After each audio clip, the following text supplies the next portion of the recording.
Hi, my name is Stephanie Arell. Today I'm going to talk to you a little bit about what is commonly understood as compounding grief.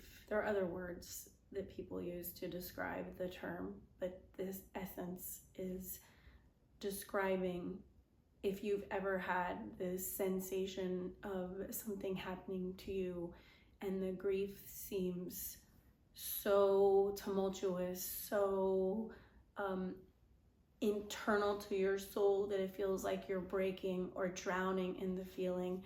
Generally, you can probably interpret it as something that's compounding or compounded. What that word means is that it's got layers on top of one another, and it basically describes the experiences that we have where there is a current or present situation of loss, and that loss actually solicits the experience of past losses.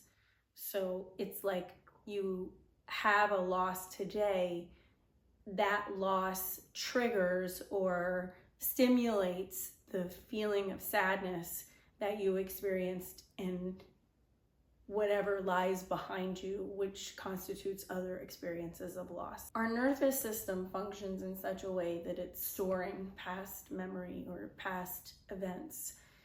Those past events become like pathways in our body, and when there is a current experience that triggers or follows that same pathway, then it elicits that past experience of grief.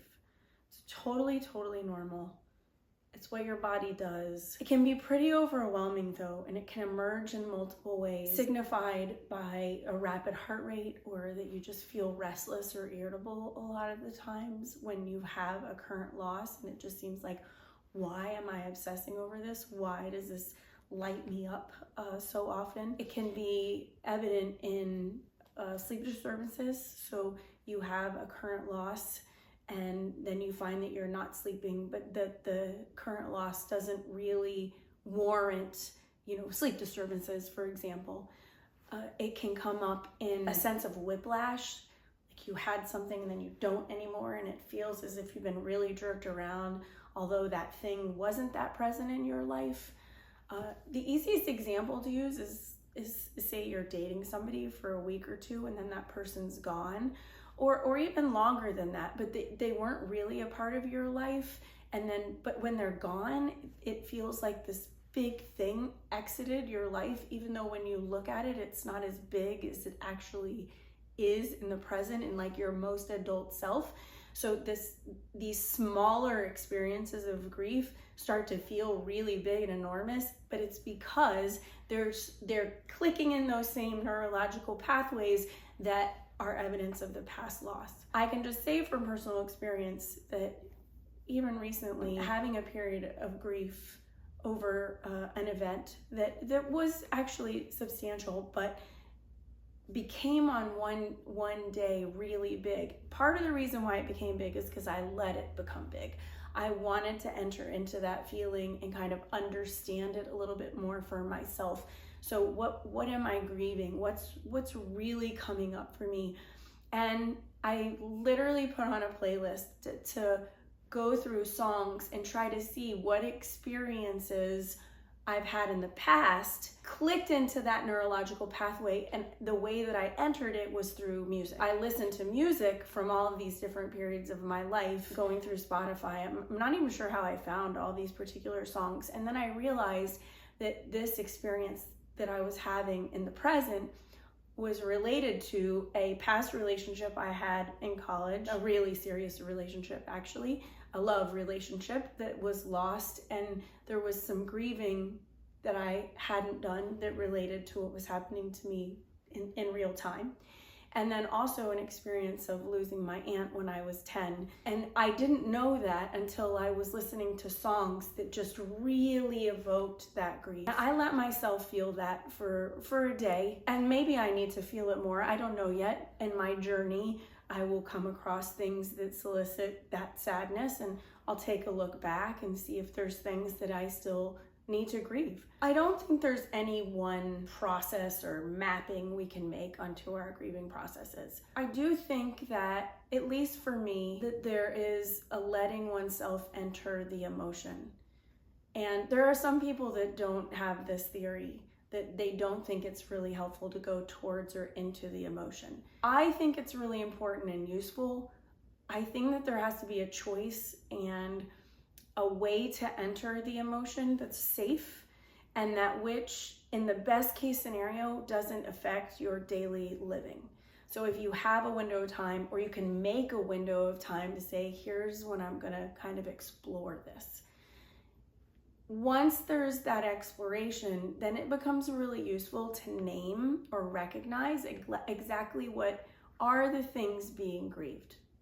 So the process of saying, this is what I'm grieving now, this is what is happening, that is really helpful for your own self-consciousness. You can journal it, you can say it to yourself. It can be done in a myriad of forms. For me, a next step is actually to talk to somebody about it. And it doesn't have to be in depth. I also think you don't necessarily have to unload that on somebody. And I don't use unload in a negative way, but it's not really for me and for some of you, it may not be really necessary to tell someone exactly what you recognize, but to tell someone you're grieving and ask them to be an accompaniment with you. So for instance, for me, that day that I let myself do it, I called a friend, we got on the computer, we worked together.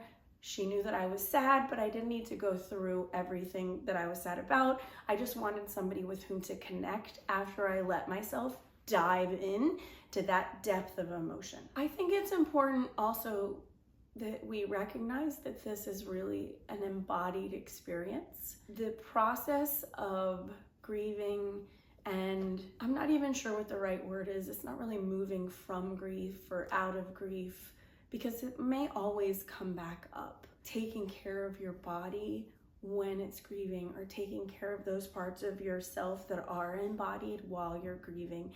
And the image that actually comes to mind is like taking a shower and really washing yourself, and like really being gentle with your skin. Breathing, meditation, yoga, all of those things also work, but I really like thinking about ways that we can be with our bodies and in touch with our bodies.